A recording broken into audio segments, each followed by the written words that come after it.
नमस्कार। कभी सोचा है कि कोई इतना प्राचीन राष्ट्र अपनी पहचान ही कैसे खो सकता है? आज हम उन 3 दूरदर्शी विचारकों की कहानी में उतरेंगे जिन्होंने एक संकटग्रस्त राष्ट्र को उसकी आत्मा फिर से खोजने में मदद की।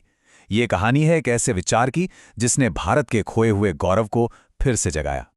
लेकिन उस विचार को समझने से पहले इस सवाल पर सोचना जरूरी है, आखिर हजारों साल पुरानी एक सभ्यता अपना आत्मविश्वास, अपना आत्मसम्मान खो कैसे सकती है? ये मुमकिन कैसे हुआ? चलिए, इसके लिए हमें समय में थोड़ा पीछे चलना होगा। बात हो रही है 19वीं सदी के भारत की, जो उस वक्त ब्रिटिश शासन के अधीन था।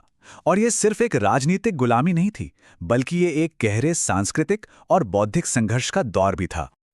देखिए, उस दौर में एक कॉलोनियल मानसिकता हावी थी, यानी पश्चिमी शिक्षा और विचारों को ही सबसे बेहतर, सबसे सुपीरियर माना जाता था।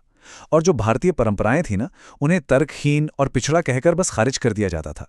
तो इसका नतीजा ये हुआ कि कई पढ़े लिखे युवा भारतीय अपनी ही विरासत को शक की नज़र से देखने लगे। विचारों के इसी टकराव ने भारतीयों के बीच गर्व और आत्मविश्वास का एक बहुत गहरा संकट पैदा कर दिया। ऐसा लगने लगा था मानो एक पूरी की पूरी सभ्यता अपनी नींव ही खो रही हो। लेकिन जैसा कि अक्सर होता है, सबसे गहरे संकट से ही सबसे शक्तिशाली विचारों का जन्म होता है। और एक ऐसे ही विचार ने भारत की कहानी का रुख हमेशा के लिए बदल दिया। इस विचार को नाम दिया गया राष्ट्रीय आदर्शवाद।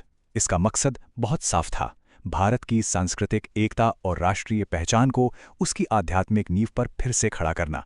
यह सिर्फ एक राजनीतिक विचार नहीं था, बल्कि दुनिया को देखने का एक बिल्कुल नया नजरिया था। और इस नए आदर्शवाद के पहले और सबसे मुखर ध्वजवाहक थे स्वामी विवेकानंद, जो भारतीय दर्शन को लेकर सीधे विश्व मंच पर पहुंच गए। उनकी जिंदगी सिर्फ 39 साल की थी, लेकिन उनका असर सदियों तक महसूस किया जाएगा। एक तर्क से सोचने वाले युवक नरेंद्र नाथ दत्त से वे एक ऐसे आध्यात्मिक गुरु बने जिन्होंने दुनिया का, भारत को देखने का नजरिया ही बदल दिया। और उनके जीवन का सबसे बड़ा, सबसे महत्वपूर्ण मोड़ आया साल 1893 में, जब उन्होंने शिकागो में विश्व धर्म संसद को संबोधित किया। ये पल आधुनिक हिंदू धर्म के लिए एक निर्णायक क्षण था। सोचिए, उनके भाषण की शुरुआत बस इन सरल शब्दों से हुई, और इन शब्दों का असर इतना गहरा था कि वहां मौजूद दर्शकों ने खड़े होकर मिनटों तक तालियां बजाईं। उन्होंने पश्चिम का ध्यान तुरंत अपनी ओर खींच लिया था। विवेकानंद की सबसे बड़ी खूबी थी कि वो गहरी दार्शनिक बातों को बड़ी सरल कहानियों में पिरो देते थे। उन्होंने कुएं के मेंढक की वो मशहूर कहानी सुनाई, ये समझाने के लिए कि कैसे हम अपनी छोटी सी दुनिया को ही सब कुछ मान बैठते हैं। ये धार्मिक कट्टरता पर एक सीधी और बहुत शक्तिशाली चोट थी। अब इस कहानी में 2 और नायक आते हैं जिन्होंने दर्शन और कला के जरिए भारतीय संस्कृति की रक्षा की और उसे एक नई परिभाषा दी। श्री अरविंदो ने अपने निबंध क्या भारत सभ्य है में एक बहुत मजबूत तर्क दिया। उन्होंने आधुनिक पश्चिम की जो भौतिकवादी दौड़ थी, उसकी तुलना भारत के मूल आध्यात्मिक लक्ष्य से की। उन्होंने बताया कि यहाँ सच्ची प्रगति आत्मा, मन और शरीर के तालमेल में है। और फिर थे आनंद कुमार स्वामी, वो कला इतिहासकार जिन्होंने राष्ट्रीय आदर्शवाद शब्द गढ़ा था। उनका मानना था कि किसी भी राष्ट्र का पुनरुत्थान उसकी कला और शिल्प को फिर से जीवित करने से ही संभव है। कुमार स्वामी ने ही दुनिया को भारतीय कला को एक नई नज़र से देखना सिखाया, जिसे पश्चिमी आलोचक अक्सर अजीब या विचित्र कहकर खारिज कर देते थे। उन्होंने दिखाया कि इन छवियों के पीछे कितना गहरा दर्शन छुपा है, जैसे कि शिव के इस नृत्य का असल में मतलब क्या है। कुमार स्वामी ने समझाया कि ये सिर्फ एक नाचती हुई मूर्ति नहीं है, ये तो पूरे ब्रह्मांड का प्रतीक है।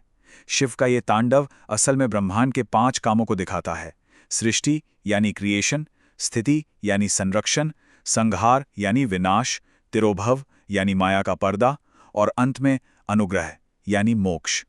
उन्होंने कला के जरिए पूरे दर्शन को दुनिया के सामने रख दिया। तो इन तीनों विचारकों का कुल मिलाकर क्या असर हुआ? उन्होंने मिलकर क्या हासिल किया? उनका सबसे बड़ा योगदान था औपनिवेशिक मानसिकता के खिलाफ एक मजबूत बौद्धिक और आध्यात्मिक जवाब देना। उन्होंने एक ऐसी पीढ़ी को आत्मविश्वास दिया जो अपनी ही जड़ों से कटती जा रही थी। तो इन तीनों ने मिलकर एक आधुनिक, आत्मविश्वासी भारत की बौद्धिक नींव रखी। हर किसी ने अपने अपने खास तरीके से योगदान दिया, लेकिन सबका लक्ष्य एक ही था: भारत की आत्मा को फिर से जगाना। और ये हमें आज के लिए एक आखिरी सवाल पर लाकर छोड़ देता है। इस भागदौड़ भरी भौतिकवादी दुनिया में जहां हर तरफ संघर्ष और बंटवारा है, क्या विवेकानंद, अरबिंदो और कुमारस्वामी के विचार यानी आध्यात्मिक सद्भाव और सांस्कृतिक आत्मसम्मान पहले से कहीं ज्यादा जरूरी नहीं हो गए हैं? शायद उनकी विरासत हमें यही याद दिलाती है।